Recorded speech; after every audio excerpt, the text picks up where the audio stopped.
ਵਾਹਿਗੁਰੂ ਜੀ ਕੀ ਫਤਿਹ। TV84 ਦੇ ਸਾਰੇ ਦਰਸ਼ਕ ਤੇ ਸਰੋਤੇ ਜਿਹੜੇ ਇਸ ਵਕਤ ਸਾਡੇ ਨਾਲ ਨਾਰਥ ਅਮਰੀਕਾ ਦੇ ਵਿੱਚੋਂ ਜੁੜੇ ਹੋਏ ਆ ਜਾਂ ਫਿਰ ਫੇਸਬੁੱਕ ਰਾਹੀਂ ਦੁਨੀਆ ਭਰ ਦੇ ਵਿੱਚ ਸਾਨੂੰ ਦੇਖ ਰਹੇ ਆ, ਉਹਨਾਂ ਸਾਰਿਆਂ ਦਾ ਮੈਂ ਅਮਰਵੀਰ ਸਿੰਘ ਅੱਜ ਇਸ ਸਪੈਸ਼ਲ ਡਿਸਕਸ਼ਨ ਦੇ ਵਿੱਚ ਤਹਿ ਦਿਲੋਂ ਸਵਾਗਤ ਕਰਦਾ।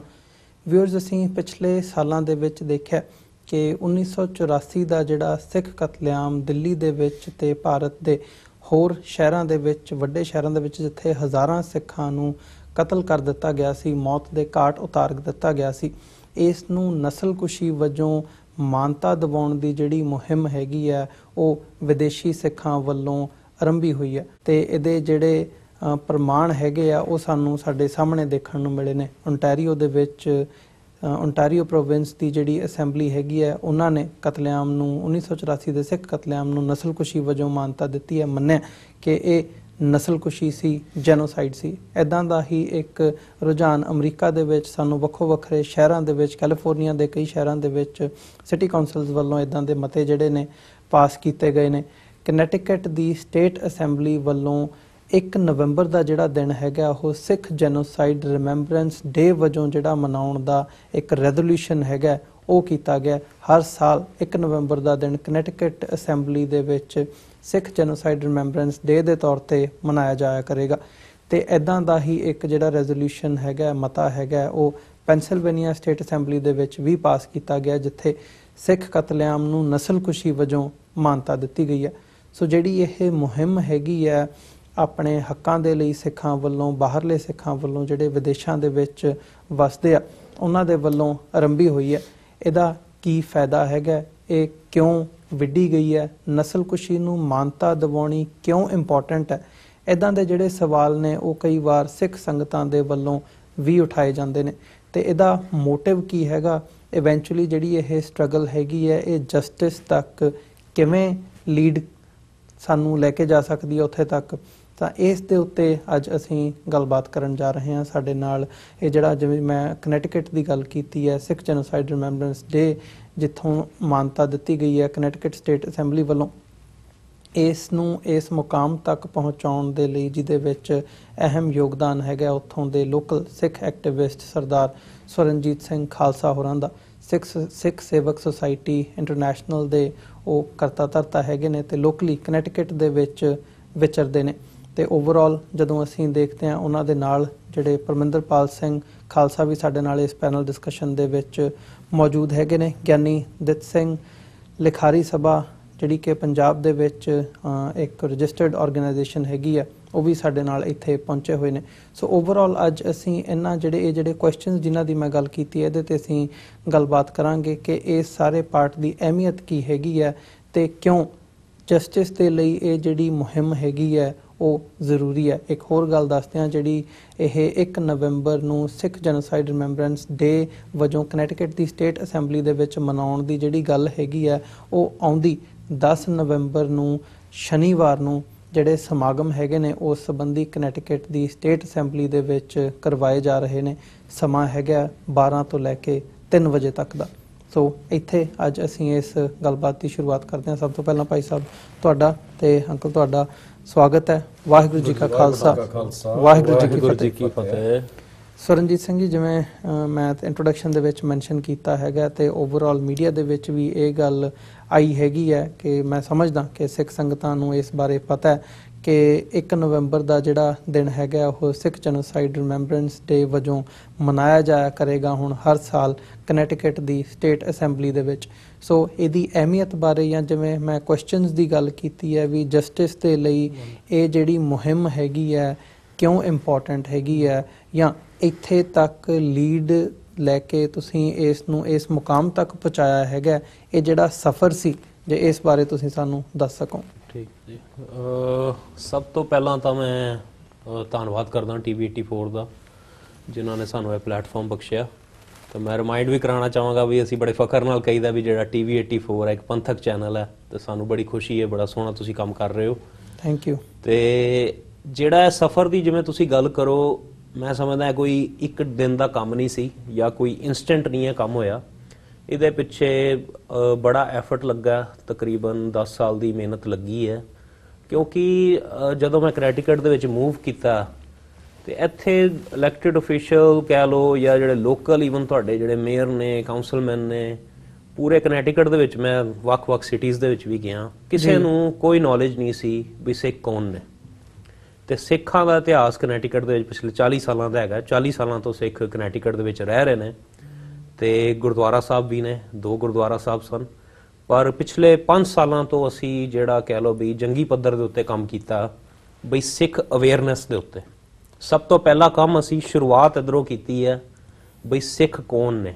ਉਹਦੇ ਲਈ ਅਸੀਂ ਵੱਖ-ਵੱਖ ਥਾਵਾਂ ਤੇ ਟੇਬਲ ਲਗਾਉਣੇ, ਬਰੋਸ਼ਰਸ ਵੰਡਣੇ, ਲੋਕਲ ਐਕਟੀਵਿਟੀਜ਼ ਦੇ ਵਿੱਚ ਪਾਰਟਿਸਿਪੇਟ ਕਰਨਾ, ਟਰਬਨ ਡੇ ਮਨਾਉਣੇ। ਹੁਣ ਰੀਸੈਂਟ ਵੀ ਅਸੀਂ FBI ਦੇ ਪ੍ਰੋਗਰਾਮ ਦੇ ਵਿੱਚ ਗੱਤਕੇ ਨੂੰ ਮਾਨਤਾ ਦਵਾਈ ਹੈ, ਉੱਥੇ ਗੱਤਕਾ ਕਰਾਇਆ। ਤੁਹਾਡੇ ਨਿਊਯਾਰਕ ਤੋਂ ਹੀ ਟੀਮ ਆਈ ਹੈ, ਕਾਲ ਇੰਕ ਕਰਕੇ ਗੱਤਕਾ ਗਰੁੱਪ ਹੈਗਾ ਜੀ, ਬਾਬਾ ਆਈ ਥਿੰਕ ਮੱਖਣ ਚਾਲੂ ਬਾਣਾ ਗੁਰਦੁਆਰੇ ਚੋਂ। ਤੇ ਮੇਨ ਹੈਗਾ ਬਈ ਜਦੋਂ ਤੁਸੀਂ ਲੋਕਾਂ ਨੂੰ ਦੱਸਦੇ ਹੋ ਸਿੱਖ ਕੌਣ ਨੇ, ਇੱਕ ਤੇ ਉਹਨਾਂ ਦਾ ਭਰਮ ਦੂਰ ਹੁੰਦਾ ਵੀ ਇਹ ਕੋਈ ਮੁਸਲਮਾਨ ਤੇ ਨਹੀਂ ਜਾਂ ਕੋਈ ਹੈ ਟੈਰਰਿਸਟ ਤੇ ਨਹੀਂ, ਜੋ ਕਿ ਅਕਸਰ ਇੱਕ ਦਸਤਾਰ ਨੂੰ ਲੈ ਕੇ ਉਹਨਾਂ ਦੇ ਮਨ ਦੇ ਵਿੱਚ ਇੱਕ ਡਰ ਜਿਹਾ ਹੁੰਦਾ, ਭੌ ਜਿਹਾ ਹੁੰਦਾ, ਉਹ ਨਿਕਲ ਜਾਂਦਾ ਜਦੋਂ ਤੁਸੀਂ ਉਹਨਾਂ ਨੂੰ ਆਪਣੇ ਇਤਿਹਾਸ ਬਾਰੇ ਦੱਸਦੇ ਹੋ। ਪਲੱਸ ਤੁਹਾਨੂੰ ਦੱਸਣ ਦਾ ਮੌਕਾ ਮਿਲਦਾ ਵੀ ਤੁਸੀਂ ਪੰਜਾਬ ਤੋਂ, ਪੰਜਾਬ ਦੀ ਕਹਾਣੀ ਤੁਹਾਨੂੰ ਸੁਣਾਉਣ ਦਾ ਮੌਕਾ ਮਿਲਦਾ ਵੀ ਸਾਡਾ ਸਿੱਖਾਂ ਦਾ ਆਪਣਾ ਇੱਕ ਕਿੰਗਡਮ ਸੀ ਪੰਜਾਬ, ਤੇ ਅੱਜ ਕੀ ਹਰਸ਼ਰ ਹੋ ਰਿਹਾ ਸਿੱਖਾਂ ਦਾ ਵਿਦਨ ਪੰਜਾਬ। ਈਵਨ ਕਿ ਜੇ ਅਸੀਂ ਅੱਜ ਦੀ ਗੱਲ ਕਰੀਏ ਤੇ ਅਸੀਂ ਜ਼ਰੂਰ ਦੱਸੀਦਾ ਵੀ 1984 ਦੇ ਵਿੱਚ ਸਿੱਖਾਂ ਦਾ ਜੈਨੋਸਾਈਡ ਹੋਇਆ। ਮੈਂ ਈਵਨ ਕਿ ਜਿਹੜੇ FBI ਦੇ ਡਾਇਰੈਕਟਰ ਨੂੰ ਵੀ ਮੈਨੂੰ ਮਿਲਣ ਦਾ ਮੌਕਾ ਮਿਲਿਆ, ਜੇਮਸ ਕੋਮੀ, ਉਹਨਾਂ ਨੂੰ ਵੀ ਮੈਂ ਦੱਸਿਆ, ਮੈਂ ਕਿਹਾ ਵੀ ਜਿਹੜੇ ਸਿੱਖ ਨੇ ਉਹ ਜ਼ਿਆਦਾ ਮੂਵ ਕੀਤੇ ਨੇ ਬਾਹਰਲੀ ਕੰਟਰੀਆਂ ਵਿੱਚ 1984 ਸਿੱਖ ਜੈਨੋਸਾਈਡ ਤੋਂ ਬਾਅਦ। ਤੇ ਅਸੀਂ ਤੁਹਾਡਾ ਧੰਨਵਾਦ ਕਰਦੇ ਹਾਂ ਵੀ ਤੁਸੀਂ ਸਾਨੂੰ ਰੈਕੋਗਨਾਈਜ਼ ਵੀ ਕੀਤਾ ਸਿੱਖਾਂ ਨੂੰ, ਤੇ ਤੁਹਾਡੇ ਜਿਹੜੇ ਅਮਰੀਕਾ ਦੇ ਲਾਅ ਨੇ, ਅਸੀਂ ਸੇਫ ਮਹਿਸੂਸ ਕਰਦੇ ਹਾਂ ਵੀ ਇਹੋ ਜਿਹੀ ਕੋਈ ਹਰਕਤ ਇੱਥੇ ਹੋਣ ਦੇ ਚਾਂਸਸ ਬੜੇ ਸਕਿਮਡ ਨੇ। ਸੋ ਜਿੱਥੇ ਗੱਲ ਆਉਂਦੀ ਹੈ ਵੀ ਸਫ਼ਰ ਦੀ, ਦੇਖੋ ਕੋਈ ਵੀ ਜਦੋਂ ਅਸੀਂ ਸਫ਼ਰ ਗੱਡੀ 'ਚ ਵੀ ਬੈਠੀਦਾ ਤੇ ਸਾਨੂੰ ਪਤਾ ਹੁੰਦਾ ਸਾਡੀ ਡੈਸਟੀਨੇਸ਼ਨ ਕੀ ਹੈ ਜੀ। ਸੋ ਉੱਦਾਂ ਹੀ ਜਦੋਂ ਅਸੀਂ ਵਿਜ਼ਨ ਬਣਾਈ ਇੱਥੇ ਲੋਕਲ ਸਾਡੇ ਜਿੰਨੇ ਵੀ ਪੰਥਕ ਬੰਦੇ ਨੇ ਕਨੈਟੀਕਟ ਦੇ ਵਿੱਚ ਵੱਖ-ਵੱਖ ਸੇਵਾਵਾਂ ਨਿਭਾ ਰਹੇ ਨੇ, ਉਹਨਾਂ ਨਾਲ ਅਸੀਂ ਬੈਠ ਕੇ ਇੱਕੋ ਵਿਜ਼ਨ ਤੇ ਕੰਮ ਕੀਤਾ ਵੀ ਦੇਖੋ ਸਾਡਾ ਮੂਲ ਨਿਸ਼ਾਨਾ ਹੈ ਸਿੱਖ ਕੌਮ ਦੀ ਆਜ਼ਾਦੀ। ਉਹ ਆਜ਼ਾਦੀ ਦੀ ਗੱਲ ਅਸੀਂ ਕਿਵੇਂ ਕਰਨੀ ਹੈ, ਕਿਸ ਪਲੇਟਫਾਰਮ ਦੇ ਥਰੂ ਕਰਨੀ ਹੈ, ਕਿਵੇਂ ਅਸੀਂ ਉੱਤੇ ਤੱਕ ਪਹੁੰਚਣਾ ਜੀ, ਇਹ ਸਾਡਾ ਮੇਨ ਨਿਸ਼ਾਨਾ ਸੀ। ਸੋ ਜਿੱਥੇ ਅਸੀਂ ਪਹਿਲੇ ਸਿੱਖ ਅਵੇਅਰਨੈਸ ਕੀਤੀ, ਇੱਕ ਵਿਸਾਖੀ ਦੀਆਂ ਵਧਾਈਆਂ ਨੂੰ ਮਾਨਤਾ ਦਵਾਉਣੀ ਵੀ ਅਮਰੀਕਾ ਦੇ ਵਿੱਚ ਬੜੀ ਵੱਡੀ ਗੱਲ ਮੰਨੀ ਜਾਂਦੀ ਹੈ ਜੀ, ਜੋ ਕਿ ਅਸੀਂ ਸਭ ਤੋਂ ਪਹਿਲੇ ਸਾਡੇ ਕਾਂਗਰਸਮੈਨ ਜੋ ਕੋਟਰੀ ਨੇ ਇਹਨੂੰ ਮਾਨਤਾ ਦਵਾਈ ਇਨ ਕਾਂਗਰੈਸ਼ਨਲ ਰੈਕੋਰਡ, ਜੇ ਅਸੀਂ ਕਨੈਟੀਕਟ ਦੀ ਗੱਲ ਕਰੀਏ। ਫਿਰ ਰੀਸੈਂਟਲੀ ਇਸ ਸਾਲ ਕ੍ਰਿਸ ਮਰਫੀ ਜੋ ਕਿ US ਸੈਨੇਟ ਨੇ, ਹੁਣ ਉਹ ਰੀਇਲੈਕਟ ਵੀ ਹੋਏ ਨੇ, ਜਿਹੜੀ ਹੁਣ 6 ਤਰੀਕ ਦੀ ਇਲੈਕਸ਼ਨ ਨਿਕਲੀ ਹੈ ਉਹਦੇ ਵਿੱਚ ਜੀ, ਉਹਨਾਂ ਨੇ ਵਿਸਾਖੀ ਨੂੰ ਮਾਨਤਾ ਦਵਾਈ US ਸੈਨੇਟ ਦੇ ਵਿੱਚ।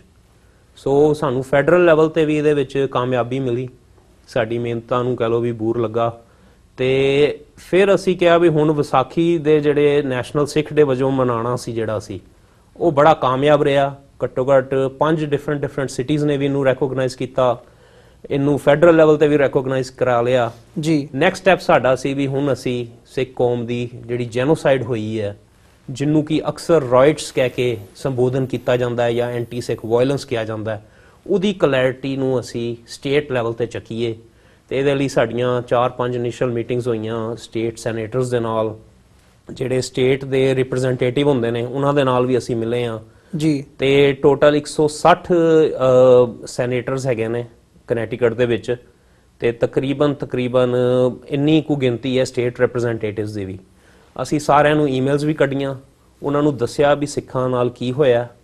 ਤੇ ਫਿਰ ਜਿਹੜੇ ਸਾਡੇ ਨਾਰਵਿਚ ਤੋਂ ਜਾਂ ਜਿਹੜੇ ਕਹਿ ਲਓ ਵੀ ਸਾਡੀ ਲੋਕਲ ਸਟੇਟ ਸੈਨੇਟਰ ਨੇ ਕੈਥੀ ਆਸਟਨ, ਤੇ ਸਾਡੇ ਸਟੇਟ ਰਿਪਰੈਜ਼ੈਂਟੇਟਿਵ ਕੈਵਨ ਰਾਇਨ, ਉਹਨਾਂ ਨੂੰ ਮਿਲ ਕੇ ਅਸੀਂ ਕਿਹਾ ਵੀ ਦੇਖੋ 40 ਸਾਲਾਂ ਤੋਂ ਸਿੱਖ ਇੱਥੇ ਰਹਿ ਰਹੇ ਨੇ, 125 ਸਾਲਾਂ 'ਚੋਂ ਸਿੱਖ ਰਹਿ ਰਹੇ ਨੇ ਅਮਰੀਕਾ ਦੇ ਵਿੱਚ ਜੀ, ਅੱਜ ਤੱਕ ਵੀ ਕੋਈ ਸਟੇਟ ਲੈਵਲ ਤੇ ਸਾਨੂੰ ਰੈਕੋਗਨੀਸ਼ਨ ਨਹੀਂ ਮਿਲੀ। ਤੇ ਉਹਨਾਂ ਦੀਆਂ ਅੱਖਾਂ 'ਚ ਵੀ ਹੰਝੂ ਸਨ ਜਦੋਂ ਉਹਨਾਂ ਨੇ ਸਾਡੀ ਸਾਰੀ ਕਹਾਣੀ ਸੁਣੀ, ਜਦੋਂ ਅਸੀਂ ਉਹਨਾਂ ਨੂੰ ਦੱਸਿਆ ਵੀ 1984 'ਚ ਸਿੱਖਾਂ ਨਾਲ ਕੀ ਬੀਤੀ। ਤੇ ਉਹ ਕਹਿੰਦੇ ਨੇ ਵੀ ਉਹਨਾਂ ਨੇ ਆਪ ਕਿਹਾ ਵੀ ਅਸੀਂ ਇਹਨੂੰ ਨੈਸ਼ਨਲ ਲੈਵਲ ਤੇ ਆਉਣ ਵਾਲੇ ਟਾਈਮ ਵਿੱਚ ਲੈ ਕੇ ਜਾਵਾਂਗੇ ਤੇ ਸਟੇਟ ਲੈਵਲ ਤੇ ਅਸੀਂ ਇਹਨੂੰ ਲਾਅ ਬਣਵਾਵਾਂਗੇ ਜੀ। ਸੋ ਗੱਲ ਸਾਡੀ ਐਵੇਂ ਸਾਰੀ ਸ਼ੁਰੂ ਹੋਈ। ਬਾਕੀ 2014 ਦੇ ਵਿੱਚ ਇੱਕ ਅਸੀਂ ਬੜਾ ਵੱਡਾ ਪ੍ਰੋਗਰਾਮ ਕੀਤਾ ਸੀ ਸਿਟੀ ਆਫ ਨਾਰਵਿਚ ਦੇ ਬਾਹਰ, ਜਿਹੜਾ ਸਾਡਾ ਕੋਰਟ ਹਾਊਸ ਕਹਿ ਲਓ ਜਾਂ ਸਿਟੀ ਹਾਲ ਕਹਿ ਲਓ, ਉਹਦੇ ਬਾਹਰ ਬੜਾ ਵੱਡਾ ਅਸੀਂ ਪ੍ਰੋਗਰਾਮ ਕੀਤਾ ਸੀ। ਉਹਦੇ 'ਚ ਵੀ ਉਹਨਾਂ ਨੇ ਨਵੰਬਰ ਦੇ ਮਹੀਨੇ ਨੂੰ as a Sikh genocide awareness month ਵਜੋਂ ਡਿਕਲੇਅਰ ਕੀਤਾ। ਫਿਰ ਅਸੀਂ ਪਿਛਲੇ ਸਾਲ ਵੀ ਕੀਤਾ ਪ੍ਰੋਗਰਾਮ, ਉਹਦੇ ਵਿੱਚ ਜਿੰਨੇ ਵੀ ਗਵਰਨਰ ਦੇ ਕੈਂਡੀਡੇਟਸ ਸਨ ਉਹ ਵੀ ਸਾਡੇ ਪ੍ਰੋਗਰਾਮ ਵਿੱਚ ਪਹੁੰਚੇ। ਜੀ ਪਲੱਸ ਜਨਰਲ ਅਸੈਂਬਲੀ ਨੇ ਉਦੋਂ ਸਾਨੂੰ ਇੱਕ ਸਾਈਟੇਸ਼ਨ ਵੀ ਦਿੱਤੀ ਵੀ ਅਸੀਂ ਮੰਨਦੇ ਹਾਂ 1984 ਸਿੱਖ ਜੈਨੋਸਾਈਡ ਨੂੰ, ਤੇ TV 84 ਨੇ ਵੀ ਉਹਨੂੰ ਸਾਰਾ ਲਾਈਵ ਕਵਰ ਕੀਤਾ ਸੀ। ਤੇ ਇਸ ਸਾਲ ਫਿਰ ਇਹ ਹੁਣ ਫਾਈਨਲੀ ਲਾਅ ਦਾ ਰੂਪ ਬਣ ਚੁੱਕਾ ਹੈ। ਤੇ ਇਹ ਹੀ ਇਸ ਬਿੱਲ ਦੀ ਯੂਨੀਕਨੈਸ ਹੈ, ਕਿਉਂਕਿ ਬਿੱਲ ਆਲਰੇਡੀ ਕਾਫੀ ਓਨਟਾਰੀਓ 'ਚ ਵੀ ਪਾਸ ਹੋਏ, ਕੈਨੇਡਾ 'ਚ ਵੀ, ਜਿਨ੍ਹਾਂ ਨੇ ਰੈਕੋਗਨਾਈਜ਼ ਕੀਤਾ ਵੀ ਇਹ ਜਿਹੜਾ ਰਾਇਟਸ ਨਹੀਂ ਸਨ, ਇਹ ਕੋਈ ਕਮਿਊਨਲ ਫਾਈਟ ਨਹੀਂ ਸੀ, ਇਹ ਇੱਕ ਸਰਕਾਰੀ ਕਤਲੇਆਮ ਸੀ। ਤੇ ਇਹਦੇ ਵਿੱਚ ਸਰਕਾਰ ਨੇ ਪੂਰੀ ਹੈਲਪ ਕੀਤੀ, ਜਿਹੜੇ ਗਵਰਨਮੈਂਟ ਦੇ ਅਫੀਸ਼ੀਅਲ ਸਨ ਉਹਨਾਂ ਨੇ ਅੱਗੇ ਲੱਗ ਕੇ ਸਿੱਖਾਂ ਨੂੰ ਮਾਰਿਆ। ਤੇ ਜਿਵੇਂ ਕਿ ਮੈਂ ਆਵਾਂ ਬਈ ਜਦੋਂ ਅਸੀਂ ਇਹਨੂੰ ਪਾਸ ਕਰਾਇਆ, ਕਾਫੀ ਸਾਨੂੰ ਇਹਦੇ ਵਿੱਚ ਡਿਫਿਕਲਟੀਜ਼ ਵੀ ਫੇਸ ਕਰਨੀਆਂ ਪਈਆਂ ਜੀ, ਕਿਉਂਕਿ ਤੁਹਾਨੂੰ ਪਤਾ ਇੰਡੀਅਨ ਲੌਬੀ ਹਰ ਪਾਸੇ ਹੈਗੀ ਹੈ। ਪਰ ਉਹਦੇ ਬਾਵਜੂਦ ਵੀ ਸਾਡਾ ਪੇਪਰ ਵਰਕ ਕਹਿ ਲਓ ਐਡਾ ਸਟਰੋਂਗ ਸੀ, ਜਾਂ ਸਾਡੇ ਇੰਨੇ ਅੱਛੇ ਰਿਲੇਸ਼ਨ ਬਣ ਚੁੱਕੇ ਸਨ ਸਾਰੇ ਅਫੀਸ਼ੀਅਲਸ ਦੇ ਨਾਲ, ਉਹਨਾਂ ਨੂੰ ਸਾਡੀ ਗਈ ਹੋਈ ਗੱਲ ਦੇ ਉੱਤੇ ਪੂਰਾ ਵਿਸ਼ਵਾਸ ਸੀ। ਪਲੱਸ ਅਸੀਂ ਉਹਨਾਂ ਨੂੰ ਆਈ ਵਿਟਨੈਸ ਨਾਲ ਵੀ ਮਿਲਾਇਆ ਵੱਖ-ਵੱਖ। ਸੋ ਇਹਦੇ ਲਈ ਸਾਡੀ ਇੱਕ ਸਪੈਸ਼ਲ ਹੀਅਰਿੰਗ ਹੋਈ ਪਹਿਲੇ, ਤੇ ਹੀਅਰਿੰਗ ਤੋਂ ਪਹਿਲੇ ਅਸੀਂ ਇੱਕ ਹੋਰ ਵੀ ਕੰਮ ਕੀਤਾ ਜੋ ਕਿ ਅਸੀਂ ਪਬਲਿਸਾਈਜ਼ ਨਹੀਂ ਕੀਤਾ ਬਹੁਤਾ। ਪਰ ਇਸ ਤੋਂ ਪਹਿਲੇ ਸਟੇਟ ਆਫ ਕਨੈਕਟੀਕਟ ਨੇ ਇੱਕ ਹੋਰ ਬਿੱਲ ਨੂੰ ਮਾਨਤਾ ਦਿੱਤੀ ਹੈ, ਆਈ ਥਿੰਕ ਸੈਨੇਟ ਰੈਜ਼ੋਲੂਸ਼ਨ 152 ਜੇ ਮੈਂ ਰਾਈਟ ਹੋਵਾਂ। ਉਹਦੇ ਵਿੱਚ ਅਸੀਂ ਡਿਕਲੇਅਰ ਕਰਵਾਇਆ ਸੀ ਵੀ ਜਿੰਨੇ ਵੀ ਜੈਨੋਸਾਈਡ ਹੋਏ ਨੇ, ਭਾਵੇਂ ਕੋਈ ਅਰਮੀਨੀਅਨ ਜੈਨੋਸਾਈਡ ਹੈ ਜਾਂ ਹੋਲੋਕਾਸਟ ਹੋਇਆ, ਕੋਈ ਜੂਇਸ਼ ਹੋਲੋਕਾਸਟ, ਸਾਰਿਆਂ ਦੀ ਐਜੂਕੇਸ਼ਨ ਪਬਲਿਕ ਸਕੂਲਸ ਦੇ ਵਿੱਚ ਦਿੱਤੀ ਜਾਵੇਗੀ। ਜਦੋਂ ਇਹ ਬਿੱਲ ਪਾਸ ਹੋ ਗਿਆ ਅਪ੍ਰੈਲ ਦੇ ਵਿੱਚ 2018 'ਚ, ਫਿਰ ਅਸੀਂ ਦੂਜਾ ਬਿੱਲ ਪੇਸ਼ ਕੀਤਾ ਜਿਹਦੇ ਵਿੱਚ ਕਿ ਸਿੱਖ ਜੈਨੋਸਾਈਡ ਨੂੰ ਮਾਨਤਾ ਦਵਾਈ, ਨਾਲ ਨਵੰਬਰ 1 ਨੂੰ as a Sikh genocide remembrance day ਵਜੋਂ ਡਿਕਲੇਅਰ ਕੀਤਾ ਗਿਆ। ਸਭ ਤੋਂ ਪਹਿਲੇ ਇਹਨੂੰ ਹਾਊਸ ਨੇ ਕੀਤਾ, ਫਿਰ ਸੈਨੇਟ ਨੇ ਇੱਥੇ ਮੋਹਰ ਲਾਈ ਜੀ, ਉਹ ਵੀ ਅਨੋਨਿਮਸਲੀ। ਉਸ ਤੋਂ ਬਾਅਦ ਗਵਰਨਰ ਆਫ ਕਨੈਟੀਕਟ ਨੇ, ਡੈਨ ਮਲੋਏ ਨੇ ਇੱਥੇ ਸਾਈਨ ਕੀਤੇ, ਤੇ ਹੁਣ ਇਹ ਲਾਅ ਬਣ ਚੁੱਕਾ ਹੈ। ਇਹੀ ਇਸ ਚੀਜ਼ ਦੀ ਯੂਨੀਕਨੈਸ ਹੈ ਵੀ ਹਰ ਸਾਲ ਸਾਨੂੰ ਕੋਈ ਨਹੀਂ ਰੋਕ ਸਕਦਾ, ਜਿਹੜੀ ਮਰਜ਼ੀ ਸਰਕਾਰ ਹੋਏ, ਜਿਹੜਾ ਮਰਜ਼ੀ ਗਵਰਨਰ ਹੋਏ, ਜਿਹੜੀ ਮਰਜ਼ੀ ਪਾਰਟੀ ਦੇ ਲੋਕ ਅੰਦਰ ਬੈਠੇ ਹੋਣ, ਉਹ ਹਰ ਸਾਲ ਨਵੰਬਰ 1 ਨੂੰ ਸਾਨੂੰ ਇਨਵਾਈਟ ਕਰਨਗੇ ਵੀ ਕੈਪੀਟਲ ਦੇ ਦਰਵਾਜ਼ੇ ਤੁਹਾਡੇ ਲਈ ਖੁੱਲੇ ਨੇ, ਤੁਸੀਂ ਆ ਕੇ ਆਪਣਾ ਪ੍ਰੋਗਰਾਮ ਕਰੋ। ਨਾਲ ਅਸੀਂ ਇਹਨੂੰ ਹਰ ਸਾਲ ਰੈਕੋਗਨਾਈਜ਼ ਵੀ ਕਰਾਂਗੇ, ਪ੍ਰੋਕਲੇਮੇਸ਼ਨ ਵੀ ਦਾਂਗੇ ਹਰ ਸਾਲ। ਸੋ ਇਹ ਇਸ ਚੀਜ਼ ਦੀ ਯੂਨੀਕਨੈਸ ਹੈ।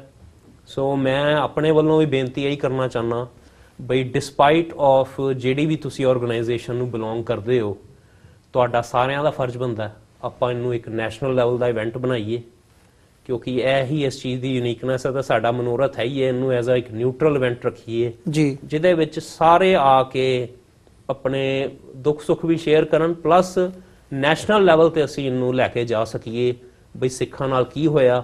ਕਿਉਂਕਿ ਪਹਿਲੀ ਗੱਲ ਹੈ, ਕੋਈ ਵੀ ਜੁਰਮ ਕਰਦਾ ਪਹਿਲੇ ਆਪਣਾ ਜੁਰਮ ਨੂੰ ਮੰਨਦਾ। ਸੋ ਜੇ ਅਮਰੀਕਾ ਮੰਨਦਾ ਹੈ ਵੀ ਇੰਡੀਆ ਨੇ ਕਹਿਰ ਢਾਇਆ ਸਿੱਖਾਂ ਦੇ ਉੱਤੇ, ਤੇ ਇਹਨੂੰ ਅਸੀਂ ਨੈਸ਼ਨਲ ਲੈਵਲ ਤੇ ਲੈ ਜਾਂਦੇ ਹਾਂ ਸਟੇਟ ਲੈਵਲ ਤੋਂ ਜੀ, ਨੈਕਸਟ ਸਟੈਪ ਹੋਏਗਾ ਅਕਾਊਂਟੇਬਿਲਟੀ। ਫਿਰ ਥਰੂ ਅਸੀਂ ਅਮਰੀਕਾ ਇੰਡੀਆ ਤੋਂ ਅਕਾਊਂਟੇਬਿਲਟੀ ਵੀ ਮੰਗ ਸਕਦੇ ਹਾਂ। ਇਹਦੇ ਨਾਲ US ਤੇ ਇੰਡੀਆ ਦੇ ਰਿਲੇਸ਼ਨਸ਼ਿਪ ਕਾਫੀ ਹੱਦ ਤੱਕ ਕਮਜ਼ੋਰ ਹੋਣਗੇ ਜੇ ਅਸੀਂ ਇਹਨੂੰ ਇਸ ਲਾਈਨ ਆਫ ਐਕਸ਼ਨ ਤੇ ਚੱਲਦੇ ਰਹੀਏ। ਤੇ ਆਈ ਥਿੰਕ ਇਹੀ ਇੱਕ ਤਰੀਕਾ ਹੈਗਾ ਜਿਹੜਾ ਕਿ ਸਾਨੂੰ ਆਜ਼ਾਦੀ ਦੇ ਰਾਹ ਤੇ ਵੀ ਲੈ ਕੇ ਜਾ ਸਕਦਾ, ਕਿਉਂਕਿ ਇਹ ਸਾਰੀਆਂ ਚੀਜ਼ਾਂ US ਦੇ ਜਿਹੜਾ ਯੂਨਾਈਟਿਡ ਨੇਸ਼ਨ ਦਾ ਜਿਹੜਾ ਚਾਰਟਰ ਹੈ ਉਹਦੇ ਵਿੱਚ ਕਾਊਂਟ ਕਰਦੀਆਂ ਨੇ। ਬਈ ਤੁਹਾਡਾ ਆਪਣੀ ਬੋਲੀ ਸੀ, ਤੁਹਾਡਾ ਆਪਣਾ ਰਾਜ ਸੀ, ਤੁਹਾਡੇ ਤੋਂ ਰਾਜ ਗੈਰ ਕਾਨੂੰਨੀ ਤਰੀਕੇ ਨਾਲ ਖੋਇਆ ਗਿਆ, ਫਿਰ ਤੁਹਾਡੇ ਤੇ ਜੈਨੋਸਾਈਡ ਵੀ ਕੀਤਾ ਗਿਆ। ਇਹ ਸਾਰੀਆਂ ਚੀਜ਼ਾਂ ਇੱਕ ਡਾਕੂਮੈਂਟੇਸ਼ਨ ਦਾ ਪਾਰਟ ਨੇ। ਸੋ ਸਾਨੂੰ ਸਾਰਿਆਂ ਨੂੰ ਇਹਦੇ ਬਾਰੇ ਧਿਆਨ ਦੇਣਾ ਚਾਹੀਦਾ। ਜਿੰਨੇ ਵੀ ਸਾਡੇ ਪੋਲੀਟੀਕਲ ਲਿੰਕ ਨੇ ਉਹਨਾਂ ਨੂੰ ਕੌਮ ਦੇ ਲੇਖੇ ਲਾਉਣਾ ਚਾਹੀਦਾ, ਨਾ ਕਿ ਆਪਣੇ ਪਰਸਨਲ ਅਸੀਂ ਵਾਹ-ਵਾਹੀ ਖੱਟੀਏ। ਮੇਰੀ ਇਹ ਜ਼ਰੂਰ ਬੇਨਤੀ ਹੈ ਸਾਰਿਆਂ ਨੂੰ। ਜੀ ਬਿਲਕੁਲ। ਭਾਈ ਸਾਹਿਬ ਤੁਸੀਂ ਇਹਦੇ ਵਿੱਚ ਕੁਝ ਐਡ ਕਰਨਾ ਚਾਹੋਗੇ? ਜਿਵੇਂ ਇਹ ਗੱਲ ਤੁਸੀਂ ਪੰਜਾਬ ਦੇ ਨਾਲ ਰਿਲੇਟਡ ਹੈਗੇ ਹੋ, ਤੇ ਜਿਵੇਂ ਮੈਨੂੰ ਦੱਸਿਆ ਗਿਆ 1984 ਦੇ ਵਿੱਚ ਜਦੋਂ ਇਹ ਘਟਨਾਕ੍ਰਮ ਸਾਰਾ ਕਤਲੇਆਮ ਸਿੱਖਾਂ ਦਾ ਵਾਪਰਿਆ ਸੀ, ਉਸ ਵਕਤ ਤੁਸੀਂ ਦਿੱਲੀ ਦੇ ਵਿੱਚ ਸੀ। ਜੇ ਉਦੋਂ ਦੀਆਂ ਜਿਹੜੀਆਂ ਯਾਦਾਂ ਹੈਗੀਆਂ ਨੇ ਜਾਂ ਜਿਹੜਾ ਉਹ ਦੁਖਾਂਤ ਹੈਗਾ ਉਹ ਤੁਸੀਂ ਆਪਣੇ ਪਿੰਡੇ ਤੇ ਹੰਢਾਇਆ ਹੈਗਾ, ਪਰਿਵਾਰ ਨੇ ਹੰਢਾਇਆ ਹੈਗਾ, ਉਹ ਤੋਂ ਬਾਅਦ ਇਹ ਸਾਰੀ ਸਟਰਗਲ ਜਿਹੜੀ ਹੈਗੀ ਹੈ ਤੁਸੀਂ ਉਹਦਾ ਵੀ ਹਿੱਸਾ ਰਹੇ ਹੋ। ਤੇ ਅੱਜ ਜਦੋਂ ਇਹ ਰੈਕੋਗਨੀਸ਼ਨ ਅਮਰੀਕਾ ਦੇ ਵਿੱਚ, ਕੈਨੇਡਾ ਦੇ ਵਿੱਚ ਜਾਂ ਬਾਹਰਲੇ ਸਿੱਖਾਂ ਵੱਲੋਂ ਇਹ ਮੁਹਿੰਮ ਵਿੱਢੀ ਗਈ ਹੈ, ਤਾਂ ਕਿਵੇਂ ਦਾ ਮਹਿਸੂਸ ਕਰਦੇ ਹੋ? ਦੇਖੋ, ਸਭ ਤੋਂ ਪਹਿਲਾਂ ਤੇ ਮੈਂ ਜਿਹੜਾ ਧੰਨਵਾਦ ਕਰਾਂਗਾ ਜਿਹੜੀ ਕਨੈਕਟੀਕਟ ਦੀ ਇਹਨਾਂ ਦੀ ਅਸੈਂਬਲੀ ਸਟੇਟ ਦੀ, ਜਿਨ੍ਹਾਂ ਨੇ ਇਹਨੂੰ ਮਾਨਤਾ ਦਿੱਤੀ ਔਰ ਜੈਨੋਸਾਈਡ ਮੰਨਿਆ ਜੀ। ਬੜੀ ਵੱਡੀ ਮੈਂ ਸਮਝਾਂਗਾ ਦਲੇਰੀ ਹੈ ਔਰ ਬੜਾ ਵਧੀਆ ਉਹਨਾਂ ਨੇ ਕਦਮ ਚੁੱਕਿਆ ਹੈ। ਔਰ ਇਹ ਭਾਰਤੀ ਜਿਹੜਾ ਲੋਕਤੰਤਰ ਆਪਣੇ ਆਪ ਨੂੰ ਵਰਲਡ ਦਾ ਸਭ ਤੋਂ ਵੱਡਾ ਲੋਕਤੰਤਰ ਮੁਲਕ ਕਹਿੰਦਾ ਹੈ, ਉਹਦੇ ਸਮਝ ਲਓ ਬੜੀ ਸ਼ਰਮ ਵਾਲੀ ਗੱਲ ਹੈ।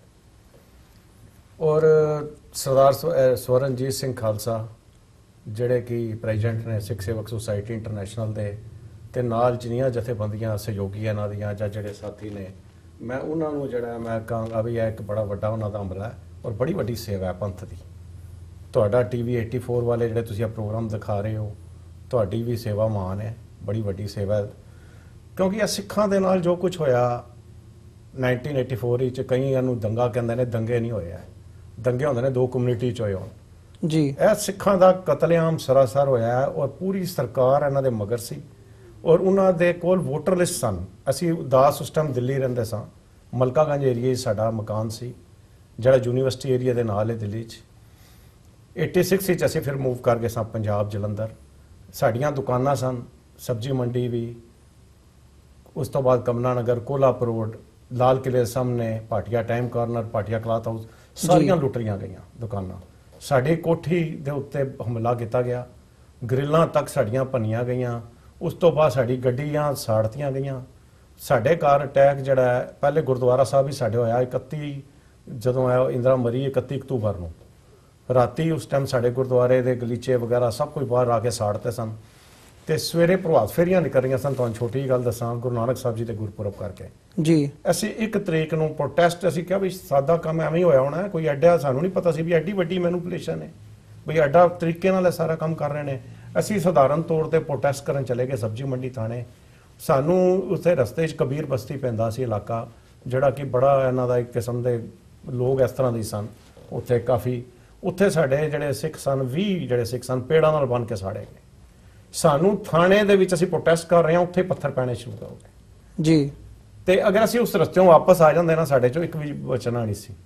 ਲੇਕਿਨ SHO ਜਿਹੜਾ ਸੀ ਮੇਰੇ ਫਾਦਰ ਰਸੂਖ ਵਾਲੇ ਸਨ, ਕਿਉਂਕਿ ਉਹ ਦਿੱਲੀ ਕਮੇਟੀ ਦੇ ਮੈਂਬਰ ਵੀ ਸਨ। ਉਹਨੇ ਕਿਹਾ ਵੀ ਤੁਹਾਨੂੰ ਹੁਣ ਜਿਹੜਾ ਮੈਂ ਪੁਲਿਸ ਪ੍ਰੋਟੈਕਸ਼ਨ ਵਿੱਚ ਭੇਜਾਂਗਾ। ਹਿੰਦੂਰਾਵ ਹਸਪੀਟਲ ਸਾਨੂੰ ਲਾਇਆ ਗਿਆ। ਅਗਲੇ ਦਿਨ ਹੀ ਉਹਨਾਂ ਦੀ ਜਿਹੜੀ ਇਹ ਜਿਹੜਾ SHO ਸੀ ਬਲਜੀਤ ਸਿੰਘ ਨਾਮ ਮੈਨੂੰ ਯਾਦ ਹੈ, ਉਹਨਾਂ ਦਾ ਜਿਹੜਾ ਸਰਵਿਸ ਰਿਵਾਲਵਰ ਵੀ ਲੈ ਲਿਆ ਗਿਆ, ਉਹਨਾਂ ਦੀ ਵਰਦੀ ਵੀ ਲੈ ਲਈ ਗਈ। ਲੇਕਿਨ ਸਾਡਾ 1 ਤਰੀਕ ਨੂੰ ਰਾਤੀ ਸਾਡਾ ਬੜਾ ਵੱਡਾ ਮੁਕਾਬਲਾ ਹੋਇਆ। 200 ਕੁ ਬੰਦਿਆਂ ਦਾ ਸੀ ਮੌਬ, ਜ਼ਿਆਦਾ ਵੱਡਾ ਨਹੀਂ ਸੀ, ਲੇਕਿਨ ਅਸੀਂ ਜੁਆਇੰਟ ਫੈਮਿਲੀ ਸੀ। ਅਸੀਂ ਉੱਤੋਂ ਪੱਥਰ ਮਾਰੇ, ਜਿਹੜੀਆਂ ਬੋਤਲਾਂ ਮਾਰੀਆਂ ਕੋਕ ਦੀਆਂ, ਤੇ ਅਸੀਂ ਆਪਣਾ ਬਚਾਅ ਕਰ ਲਿਆ, ਭਜਾ ਦਿੱਤਾ ਉਹਨਾਂ ਨੂੰ। ਸਾਨੂੰ SHO ਦਾ ਫੋਨ ਆਉਂਦਾ ਵੀ ਮੇਰੀ ਤੇ ਇਹਨਾਂ ਨੇ ਰਿਵਾਲਵਰ ਵੀ ਲੈ ਲਈ, ਲੇਕਿਨ ਮੇਰਾ ਜੇ ਥੋੜਾ ਜਿਹਾ ਰਸੂਖ ਹੈ, ਤੁਸੀਂ ਥਾਣੇ ਆ ਜਾਓ ਕਿਉਂਕਿ ਤੁਹਾਡੇ ਤੇ ਬੜਾ ਵੱਡਾ ਅਟੈਕ ਹੋਣਾ ਹੈ। ਔਰ ਜੋ ਮੈਨੂੰ ਰਿਪੋਰਟ ਮਿਲੀ ਹੈ 2000 ਬੰਦਿਆਂ ਨੇ ਅਟੈਕ ਕਰਨਾ ਤੇ ਤੁਸੀਂ ਪ੍ਰੋਟੈਕਸ਼ਨ ਲਓ ਤੇ ਤੁਸੀਂ ਥਾਣੇ ਆ ਜਾਓ। ਲੇਕਿਨ ਮੇਰੇ ਫਾਦਰ ਚੜ੍ਹਦੀ ਕਲਾ ਇਸ ਸਨ, ਉਹ ਕਹਿੰਦੇ ਨੇ ਅਸੀਂ ਥਾਣੇ ਨਹੀਂ ਆਵਾਂਗੇ, ਅਸੀਂ ਆਪਣੇ ਗੁਰਦੁਆਰਾ ਸਾਹਿਬ ਆਪਣੀ ਹਿਫਾਜ਼ਤ ਕਰਾਂਗੇ। ਅਸੀਂ 20-22 ਫੈਮਲੀਆਂ ਸਾਂ ਉੱਥੇ ਗੁਰਦੁਆਰੇ ਰਹੀਆਂ। ਲੇਕਿਨ ਜੋ ਹਾਲਾਤ ਸਨ, ਜਿਵੇਂ ਧੂਆਂ ਨਜ਼ਰ ਆਉਂਦਾ ਸੀ ਉੱਤੋਂ ਸੜਦੀਆਂ ਗੱਡੀਆਂ ਔਰ ਜੋ ਦੁਕਾਨਾਂ ਜੋ ਸੜਦੀਆਂ ਨਜ਼ਰ ਆਉਂਦੀਆਂ ਸਨ, ਬੜਾ ਦਹਿਸ਼ਤ ਦਾ ਮਾਹੌਲ ਸੀ ਉਸ ਟਾਈਮ ਜੀ। ਤੇ ਮਤਲਬ ਸਾਡੇ ਨਾਲ ਪੁਲ ਬੰਗਸ਼ ਸੀ ਔਰ ਮਾਰਕੀਟ ਸੀ ਇੱਕ ਟਾਇਰਾਂ ਦੀ। ਇਹਨਾਂ ਨੇ ਨਾ ਬੜਾ ਮੈਨੂਪੂਲੇਸ਼ਨ ਨਾਲ ਸਾਰਾ ਕੰਮ ਕੀਤਾ। ਹਾਥੀ ਜਿਵੇਂ ਮੈਂ ਤੁਹਾਨੂੰ ਦੱਸਿਆ ਵੋਟਰ ਲਿਸਟਾਂ ਸਨ ਉਹਨਾਂ ਦੇ ਵੀ ਸਿੱਖ ਦਾ ਘਰ ਕਿਹੜਾ ਹੈ, ਕੈਮੀਕਲ ਸਨ ਪਲਾਨਡ ਸੀ। ਹਾਂਜੀ, ਪਲਾਨਡ ਵੇ ਨਾਲ ਹੋਇਆ। ਕੈਮੀਕਲ ਸੁੱਟਦੇ ਸਨ ਤੇ ਅੱਗਾਂ ਲੱਗ ਜਾਂਦੀਆਂ ਸਨ। ਈਵਨ ਕਿ Madhuban training centre police Haryana ਦੀ ਉਹ ਵੀ ਗੈਰ ਵਰਦੀਆਂ ਚਾਹੀ ਹੋਈ ਸੀ। ਔਰ ਜਿਹੜਾ ਹੈ ਉੱਥੇ ਜੋ ਕੁਝ ਕੀਤਾ, ਜਿੱਥੇ ਸਿੱਖ ਦੀ ਇੱਕ ਅੱਧੀ ਦੁਕਾਨ ਸੀ ਉਹ ਲੁੱਟਦੇ ਸਨ। ਔਰ ਜਿਹੜੀ ਦੁਕਾਨਾਂ ਇਕੱਠੀਆਂ ਸਨ, ਜਿਵੇਂ ਮੈਂ ਤੁਹਾਨੂੰ ਦੱਸਿਆ ਪੁਲ ਬੰਗਸ਼ ਦੇ ਕੋਲ ਟਾਇਰਾਂ ਦੀ ਮਾਰਕੀਟ ਸੀ, 250 ਦੇ ਕਰੀਬ ਸਿੱਖਾਂ ਦੀ ਦੁਕਾਨਾਂ ਸਨ ਇਕੱਠੀਆਂ, ਉਹ ਸਾਰੀ ਮਾਰਕੀਟ ਸਾੜ ਦਿੱਤੀ ਗਈ। ਕਹਿਣ ਦਾ ਭਾਵ ਅਮੀਰ ਸਿੱਖ ਨੂੰ ਕੋਈ ਸਿੱਖ ਬਚਿਆ ਨਹੀਂ, ਭਾਵੇਂ ਕਹਿੰਦੇ ਨੇ ਨਾ ਕੋਈ ਕਾਂਗਰਸੀ ਹੋਵੇ, ਭਾਵੇਂ ਕੋਈ ਅਕਾਲੀ ਹੋਵੇ, ਭਾਵੇਂ BJP ਨਾਲ ਕੋਈ ਕਿਸੇ ਨਾਲ ਸੰਬੰਧ ਰੱਖਦਾ ਹੋਵੇ, ਲੇਕਿਨ ਜਿੰਦੇ ਸਿਰ ਤੇ ਪੱਗ ਸੀ ਔਰ ਜਿਹੜਾ ਗਰੀਬ ਸਿੱਖ ਸੀ ਉਹਨਾਂ ਨੂੰ ਉਹਨਾਂ ਨੇ ਮਾਰਿਆ, ਖਾਸ ਕਰਕੇ ਯਮੁਨਾ ਪਾਰ ਦੇ ਜਿਹੜੇ ਏਰੀਏ ਸਨ। ਤੇ ਜਿਹੜਾ ਅਮੀਰ ਸਿੱਖ ਸੀ ਉਹਨਾਂ ਨੂੰ ਉਹਨਾਂ ਨੇ ਲੁੱਟਿਆ, ਕੋਈ ਸਿੱਖ ਵੀ ਬਚਿਆ ਨਹੀਂ। ਮੈਂ ਤੇ ਇਹ ਕਹਿਣਾ ਚਾਹਾਂਗਾ ਉਸ ਜਿਸ ਕਰਕੇ ਮੁਲਕ ਦੀ ਆਜ਼ਾਦੀ ਕਰਕੇ ਸਾਡੇ ਬਜ਼ੁਰਗਾਂ ਨੇ ਸਿੱਖਾਂ ਨੇ ਜਿਹੜੀ ਐਡੀਆਂ ਕੁਰਬਾਨੀਆਂ ਦਿੱਤੀਆਂ 80% ਤੋਂ ਉੱਤੇ। ਸ਼ਹੀਦ ਭਗਤ ਸਿੰਘ ਨੇ ਫਾਂਸੀ ਦਾ ਰੱਸਾ ਚੁੰਮਿਆ ਹੋਵੇ, ਸ਼ਹੀਦ ਊਧਮ ਸਿੰਘ ਨੇ ਕੁਰਬਾਨੀ ਦਿੱਤੀ ਹੋਵੇ, ਜਿੰਦੇ ਕਰਕੇ ਕਰਤਾਰ ਸਿੰਘ ਸਰਾਭਾ ਜਿਹੜਾ ਜੂਝ ਮਰਿਆ ਹੋਵੇ, ਉਹ ਸਾਰੀਆਂ ਕੁਰਬਾਨੀਆਂ ਭੁੱਲ ਗਏ ਸਨ। ਇਹ ਭੁੱਲ ਗਏ ਸਨ ਦਸਮ ਪਾਤਸ਼ਾਹ ਦੀ ਕੁਰਬਾਨੀ ਨੂੰ, ਉਹਨਾਂ ਦੇ ਸਾਹਿਬਜ਼ਾਦਿਆਂ ਦੀਆਂ ਕੁਰਬਾਨੀਆਂ ਨੂੰ। ਇਹ ਭੁੱਲ ਗਏ ਸਨ ਗੁਰੂ ਤੇਗ ਬਹਾਦਰ ਸਾਹਿਬ ਤੇ ਅਸੀਸ ਦਿੱਤੇ ਹੋਏ ਨੂੰ। ਇਹ ਭੁੱਲ ਗਏ ਸਨ ਅਬਦਾਲੀ ਕੋਲ ਛੁਡਾਉਣ ਵਾਲੇ ਇਹਨਾਂ ਦੀਆਂ ਬੱਚਿਆਂ ਨੂੰ ਜਿਹੜੇ ਛੁਡਾ ਕੇ ਲਿਆਂਦੇ ਸਨ। ਇਹ ਜਿਹੜਾ ਸੀ, ਜਿਹੜਾ ਕਹਿੰਦੇ ਨਾ ਉੱਥੇ ਉਹਦੇ 'ਚ ਭਾਰਤ ਲਫ਼ਜ਼ ਆਉਂਦਾ ਹੈ, ਸੰਵਿਧਾਨ ਜਿਹੜਾ ਇਹਨਾਂ ਦਾ, ਇਹ ਜਿਹੜਾ ਹਿੰਦੁਸਤਾਨ ਬਣ ਚੁੱਕਾ ਸੀ, ਇਹ ਭਾਰਤ ਨਹੀਂ ਰਿਹਾ ਸੀ। ਮੈਂ ਸਮਝਣਾ ਵੀ ਜਿਹੜਾ ਹੈ ਅਸੀਂ ਕਿਸੇ ਧਰਮ ਦੇ ਖਿਲਾਫ ਨਹੀਂ ਜੀ। ਜੇ ਸਾਡੇ ਗੁਰੂ ਜਿਹੜਾ ਹੈ ਉਹ ਇੱਕ ਹਿੰਦੂ ਧਰਮ ਦੀ ਰੱਖਿਆ ਕਰਕੇ ਸੀਸ ਦੇਣ ਜਾਂਦਾ ਹੈ, ਤੇ ਅਸੀਂ ਤੇ ਅਰਦਾਸ ਹੁੰਦੀ ਹੈ ਸਾਡੀ ਦੇਸ਼ ਵਿਦੇਸ਼ ਵਿੱਚ, ਭਾਵੇਂ ਸੁੱਖ ਹੋਵੇ ਦੁੱਖ ਹੋਵੇ, ਨਾਨਕ ਨਾਮ ਚੜ੍ਹਦੀ ਕਲਾ ਤੇਰੇ ਭਾਣੇ ਸਰਬਤ ਦਾ ਭਲਾ ਦੀ ਅਸੀਂ ਅਰਦਾਸ ਕਰ ਰਹੇ ਹਾਂ। ਅਸੀਂ ਕਿਸੇ ਦੇ ਦੋਖੀ ਕਦੀ ਹੋ ਸਕਦੇ ਹਾਂ? ਅਸੀਂ ਹਿੰਦੂ ਧਰਮ ਦੇ ਖਿਲਾਫ ਨਹੀਂ, ਅਸੀਂ ਹਿੰਦੂਤਵ ਦੇ ਖਿਲਾਫ ਹਾਂ।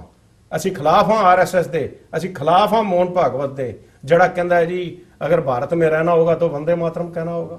ਸਾਡੀ ਜੋ ਉੱਥੇ ਪੰਜਾਬ ਵਿੱਚ ਹਾਲਤ ਹੈ, ਕਹਿੰਦੇ ਨੇ ਜੀ ਜਿਹੜਾ ਇੱਥੇ ਦਾ ਵਸਨੀਕ ਹੈ ਉਹ ਹਿੰਦੂ ਹੈ, ਸਾਨੂੰ ਸਰਟੀਫਿਕੇਟ ਲੈਣ ਦੀ ਲੋੜ ਨਹੀਂ। ਮੈਂ ਸਮਝਣਾ ਕਿਸੇ ਕੋਲੋਂ ਵੀ, ਭਾਵੇਂ ਮੋਹਨ ਭਾਗਵਤ ਹੋਵੇ ਤੇ ਭਾਵੇਂ ਕੋਈ ਹੋਵੇ, ਅਸੀਂ ਜਿਹੜੇ ਆ ਸਿੱਖ ਇੱਕ ਵੱਖਰੀ ਕੌਮ ਸੀ, ਸਿੱਖ ਇੱਕ ਵੱਖਰੀ ਕੌਮ ਹੈ, ਔਰ ਸਿੱਖ ਇੱਕ ਵੱਖਰੀ ਕੌਮ ਜਿਹੜੀ ਰਹੇਗੀ। ਮੈਂ ਗੱਲ ਕਹਿਣਾ ਚਾਹਾਂਗਾ ਜੀ। ਬਿਲਕੁਲ। ਤੇ ਅੱਜ ਜਿਹੜਾ ਇਹ ਦੁਖਾਂਤ ਹੈਗਾ, ਇਸ ਨੂੰ ਅਮਰੀਕਾ, ਕੈਨੇਡਾ ਤੇ ਬਾਹਰਲੇ ਮੁਲਕਾਂ ਦੇ ਵਿੱਚ ਜਿਹੜੀ ਰੈਕਗਨੀਸ਼ਨ ਹੈਗੀ ਹੈ ਉਹ ਮਿਲ ਰਹੀ ਹੈ। ਖਾਸ ਤੌਰ ਤੇ ਅਸੀਂ ਕਨੈਟੀਕਟ ਦੀ ਗੱਲ ਕਰ ਰਹੇ ਹਾਂ। ਸੁਰਨਜੀਤ ਸਿੰਘ ਜੀ, ਤੁਸੀਂ ਕਨੈਟੀਕਟ ਦੇ ਵਿੱਚ ਜਿਹੜਾ ਇਹ ਆਉਂਦੀ 10 ਨਵੰਬਰ ਨੂੰ, ਜਿਵੇਂ ਮੈਂ ਇੰਟਰੋਡਕਸ਼ਨ ਦੇ ਵਿੱਚ ਵੀ ਮੈਂਸ਼ਨ ਕੀਤਾ, ਇੱਕ ਖਾਸ ਤੌਰ ਤੇ ਜਿਹੜਾ ਇਹ ਪ੍ਰੋਗਰਾਮ ਹੈਗਾ ਸਿੱਖ ਜੈਨੋਸਾਈਡ ਰਿਮੈਂਬਰੈਂਸ ਡੇ ਦੀ ਜਿਹੜੀ ਡਿਕਲੇਰੇਸ਼ਨ ਹੋਈ ਹੈ, ਇਹਨੂੰ ਮਾਨਤਾ ਦਿੱਤੀ ਗਈ ਹੈ ਜੈਨੋਸਾਈਡ ਵਜੋਂ। ਇਹਨੂੰ ਅੱਗੇ ਜਿਹੜਾ ਸਮਾਗਮ ਹੈਗਾ ਉਹ ਹੋਣ ਜਾ ਰਿਹਾ ਹੈਗਾ ਆਉਂਦੀ 10 ਨਵੰਬਰ ਨੂੰ। ਜੇ ਉਹਦੇ ਤੁਸੀਂ ਥੋੜ੍ਹੇ ਜਿਹੇ ਵੇਰਵੇ ਸਾਡੇ ਨਾਲ ਸਾਂਝੇ ਕਰ ਸਕੋ, ਤੇ ਉੱਥੇ ਕੀ ਹੋਣਾ ਹੈਗਾ, ਤੇ ਕੌਣ-ਕੌਣ ਉਹਦੇ 'ਚ ਕਿਹੜੀਆਂ-ਕਿਹੜੀਆਂ ਆਰਗੇਨਾਈਜੇਸ਼ਨਸ ਤੁਹਾਡਾ ਸਾਥ ਦੇ ਰਹੀਆਂ ਨੇ ਇਸ ਮੁਹਿੰਮ ਦੇ ਵਿੱਚ, ਤੇ ਮੋਸਟ ਇੰਪੋਰਟੈਂਟ ਅੰਤ ਦੇ ਵਿੱਚ ਇਹ ਕੌਮ ਦੇ ਲਈ ਕੌਮੀ ਨੁਕਤਾ ਨਿਗਾਹ ਤੋਂ ਇੰਪੋਰਟੈਂਟ ਕਿਉਂ ਹੈ?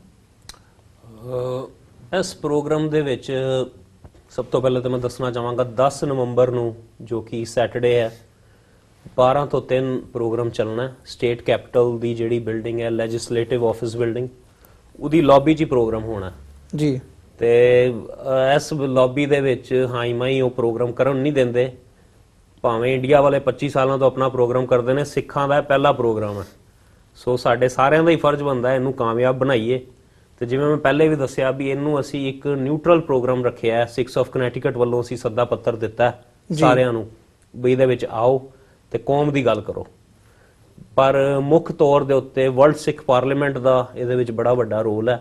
ਜਿਵੇਂ ਤੁਸੀਂ ਜਾਣਦੇ ਹੋ, ਵਰਲਡ ਸਿੱਖ ਪਾਰਲੀਮੈਂਟ ਜਥੇਦਾਰ ਜਗਤਾਰ ਸਿੰਘ ਹਵਾਰਾ ਜੀ ਦੇ ਦਿਸ਼ਾ ਨਿਰਦੇਸ਼ ਵਜੋਂ ਬਣਾਈ ਗਈ ਹੈ ਜੀ। ਤੇ ਇਹਦਾ ਵੀ ਇਹੀ ਮਨੋਰਥ ਹੈ ਵੀ ਸਾਰਿਆਂ ਨੂੰ ਇੱਕ ਪਲੇਟਫਾਰਮ ਤੇ ਇਕੱਠਾ ਕੀਤਾ ਜਾਵੇ, ਤੇ ਉਹਨਾਂ ਦੀ ਜੋ ਵੀ ਐਕਸਪਰਟਿਜ਼ ਨੇ ਉਹਨੂੰ ਯੂਜ਼ ਕੀਤਾ ਜਾਵੇ, ਕੌਮ ਦੇ ਲੇਖੇ ਲਾਇਆ ਜਾਵੇ। ਸੋ ਅਸੀਂ ਵੀ ਉਸ ਲਾਈਨ ਆਫ ਐਕਸ਼ਨ ਤੇ ਹੀ ਚੱਲ ਰਹੇ ਹਾਂ ਇਸ ਪ੍ਰੋਗਰਾਮ ਨੂੰ ਲੈ ਕੇ। ਸੋ ਜਿੱਥੇ ਵਰਲਡ ਸਿੱਖ ਪਾਰਲੀਮੈਂਟ ਵੱਲੋਂ ਸਾਨੂੰ ਬੜਾ ਸਾਥ ਮਿਲ ਰਿਹਾ, ਉੱਥੇ ਸਿੱਖ ਕੋਆਰਡੀਨੇਸ਼ਨ ਕਮੇਟੀ ਈਸਟ ਕੋਸਟ, ਸਿੱਖ ਸੇਵਕ ਸੁਸਾਇਟੀ ਇੰਟਰਨੈਸ਼ਨਲ, ਉਸ ਤੋਂ ਬਾਅਦ ਹਿਊਮਨ ਰਾਈਟਸ ਆਰਗੇਨਾਈਜੇਸ਼ਨ ਕੁਝ ਕਨੈਟੀਕਟ ਦੀਆਂ, ਜਿਵੇਂ ਕਿ ਕਮਿਸ਼ਨ ਆਫ ਹਿਊਮਨ ਰਾਈਟਸ, ਉਹ ਵੀ ਇਹਦੇ ਵਿੱਚ ਸਾਡਾ ਸਾਥ ਦੇ ਰਿਹਾ ਹੈ। ਜੂਇਸ਼ ਫੈਡਰੇਸ਼ਨ ਇਹਦੇ ਵਿੱਚ ਪਹੁੰਚ ਰਹੀ ਹੈ। ADL ਜੋ ਕਿ ਐਂਟੀ ਡਿਫਾਮੇਸ਼ਨ ਲੀਗ, ਉਹ ਵੀ ਇੱਕ ਬੜੀ ਵੱਡੀ ਸੰਸਥਾ ਹੈ, ਉਹਨੇ ਵੀ ਇਹਦਾ ਸਵਾਗਤ ਕੀਤਾ ਵੀ ਤੁਸੀਂ ਪ੍ਰੋਗਰਾਮ ਕਰ ਰਹੇ ਹੋ ਤੇ ਅਸੀਂ ਵੀ ਆਪਣੇ ਨੁਮਾਇੰਦੇ ਭੇਜਾਂਗੇ। ਇਸ ਤੋਂ ਇਲਾਵਾ ਵੌਇਸਿਸ ਆਫ ਫਰੀडम, ਉਹ ਇਹਦੇ ਵਿੱਚ ਮੁੱਖ ਭੂਮਿਕਾ ਨਿਭਾ ਰਹੀ ਹੈ ਜੀ। ਇਸ ਤਰ੍ਹਾਂ ਹੋਰ ਵੀ ਜਥੇਬੰਦੀਆਂ ਬਹੁਤ ਵਿੱਚ ਸ਼ਾਮਲ ਹੋ ਰਹੀਆਂ ਹਨ। NAACP ਜੋ ਕਿ ਇੱਕ ਬ੍ਰਾਂਚ ਬਣਾਈ ਹੈ, ਫੈਡਰਲ ਲੈਵਲ ਦੇ ਉੱਤੇ ਹੈਗੀ ਹੈ, ਵੀ ਜਿਹਦਾ ਕੰਮ ਹੈਗਾ ਰਾਖੀ ਕਰਨਾ ਜਿੰਨੇ ਵੀ ਕਲਰਡ ਪੀਪਲ ਨੇ, ਵੱਖ-ਵੱਖ ਰੰਗਾਂ ਦੇ ਲੋਕ। ਸੋ ਉਹਨਾਂ ਦੇ ਵੀ ਜਿਹੜੇ ਮੇਨ ਬੁਲਾਰੇ ਨੇ ਇਹਦੇ ਵਿੱਚ ਸ਼ਾਮਲ ਹੋ ਰਹੇ ਨੇ। ਫਿਰ ਸਾਡੇ ਮੁੱਖ ਮਹਿਮਾਨ ਡਾਕਟਰ ਅਮਰਜੀਤ ਸਿੰਘ ਜੀ, ਉਹ ਇਸ ਪ੍ਰੋਗਰਾਮ ਦੀ ਸ਼ੋਭਾ ਵਧਾਉਣ ਪਹੁੰਚ ਰਹੇ ਹਨ। ਤੇ ਪਹਿਲੇ ਅਸੀਂ ਪ੍ਰੋਗਰਾਮ ਦੀ ਸ਼ੁਰੂਆਤ ਅਰਦਾਸ ਤੋਂ ਕਰਾਂਗੇ। ਪਹਿਲੇ ਉੱਥੇ ਅਰਦਾਸ ਹੋਏਗੀ, ਫਿਰ ਸਾਡੇ ਵੱਖ-ਵੱਖ ਬੁਲਾਰੇ ਵਿੱਚ ਬੋਲਣਗੇ। ਫਿਰ ਅਸੀਂ ਇਹ ਵੀ ਪਲੈਨਿੰਗ ਕੀਤੀ ਹੈ ਵੀ ਕਿਉਂਕਿ ਅਸੀਂ ਸਿੱਖਾਂ ਦੀ ਗੱਲ ਕਰਨੀ ਹੈ, ਸਾਡੇ ਉੱਥੇ ਸਿੱਖ ਫਲੈਗ ਵੀ ਸ਼ਾਮਲ ਹੋਣ, ਪਲੱਸ ਜਿਹੜਾ ਸਿੱਖ ਨੈਸ਼ਨਲ ਐਂਥਮ ਦੇਸ਼ ਸ਼ਿਵਾ ਪਰਮੋਹੇ ਹੈ, ਉਹ ਵੀ ਬੱਚਿਆਂ ਨੇ ਪ੍ਰਿਪੇਅਰ ਕੀਤਾ ਹੋਇਆ ਹੈ, ਕਨੈਟੀਕਟ ਦੀਆਂ ਜਿੰਨੀਆਂ ਵੀ ਸੰਗਤਾਂ ਨੇ, ਤੇ ਉਹ ਵੀ ਹੋਏਗਾ। ਨਾਲ ਕੁਝ ਨੌਜਵਾਨ ਬੱਚੇ ਵੀ ਆਪਣੀਆਂ ਭਾਵਨਾਵਾਂ ਨੂੰ ਸ਼ੇਅਰ ਕਰਨਾ ਚਾਹੁੰਦੇ ਹਨ, ਉਹਨਾਂ ਨੂੰ ਵੀ ਇਹਦੇ 'ਚ ਮੌਕਾ ਦਿੱਤਾ ਜਾਏਗਾ, ਜਿਹੜੇ ਕਿ ਉੱਥੇ ਸਕੂਲਿੰਗ ਕਰ ਚੁੱਕੇ ਹਨ।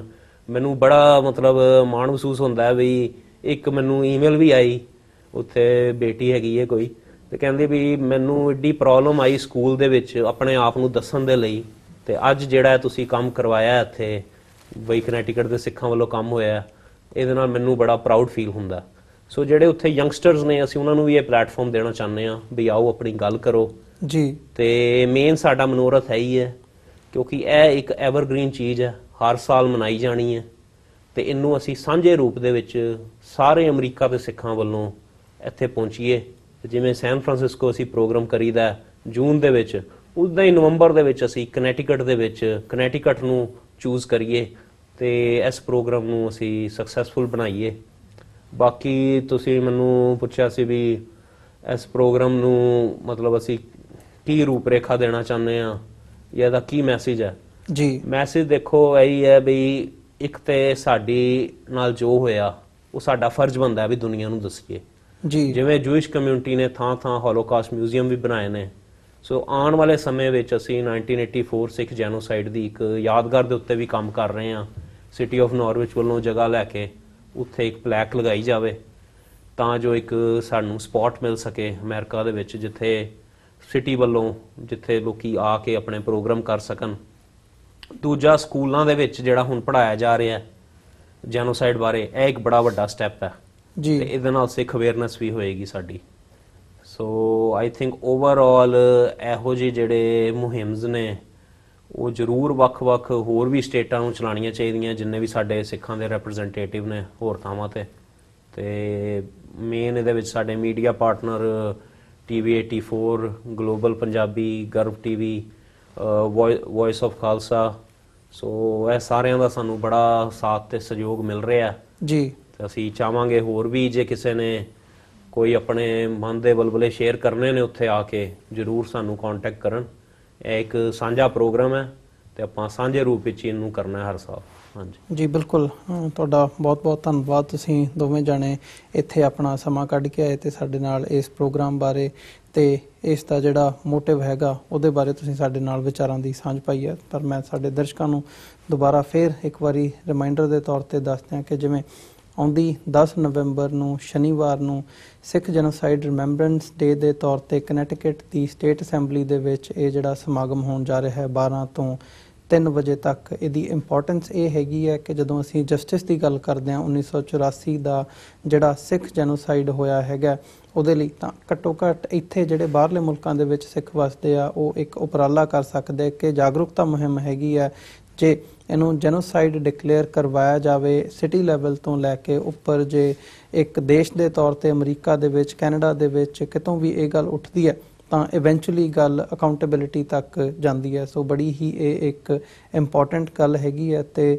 ਸਿੱਖ ਸੰਗਤਾਂ ਇਸ ਵਕਤ ਅਮਰੀਕਾ ਭਰ ਦੇ ਵਿੱਚ, ਕੈਨੇਡਾ ਦੇ ਵਿੱਚ ਤੇ ਬਾਕੀ ਮੁਲਕਾਂ ਦੇ ਵਿੱਚ ਅਵੇਅਰ ਵੀ ਹੈਗੀਆਂ ਨੇ ਤੇ ਇਹਦੇ ਤੇ ਕੰਮ ਵੀ ਕਰ ਰਹੀਆਂ ਨੇ। ਸੋ ਇਸੇ ਦੇ ਨਾਲ ਜਿਹੜੀ ਅਸੀਂ ਅੱਜ ਦੀ ਸਾਡੀ ਗੱਲਬਾਤ ਹੈਗੀ ਹੈ ਉਹਨੂੰ ਇੱਥੇ ਕਨਕਲੂਡ ਕਰਦੇ ਹਾਂ। ਦੁਬਾਰਾ ਫਿਰ ਤੁਹਾਡੇ ਨਾਲ ਮੁਲਾਕਾਤ ਹੋਵੇਗੀ ਤੇ ਉਮੀਦ ਕਰਦੇ ਹਾਂ ਜਿਹੜੇ ਵੀ ਸੱਜਣ ਉੱਥੇ ਪਹੁੰਚ ਸਕਦੇ ਆ ਕਨੈਟੀਕਟ ਦੇ ਵਿੱਚ 10 ਨਵੰਬਰ ਨੂੰ ਉਹ ਜ਼ਰੂਰ ਆਪਣੀ ਹਾਜ਼ਰੀ ਭਰਨਗੇ। ਤੁਹਾਡਾ ਵੀ ਦੋਵਾਂ ਜਣਿਆਂ ਦਾ ਬਹੁਤ-ਬਹੁਤ ਧੰਨਵਾਦ। ਅੰਤ ਦੇ ਵਿੱਚ ਫਤਿਹ ਦੀ ਸਾਂਝ ਪਾਈਏ ਜੀ। ਵਾਹਿਗੁਰੂ ਜੀ ਕਾ ਖਾਲਸਾ, ਵਾਹਿਗੁਰੂ ਜੀ ਕੀ ਫਤਿਹ।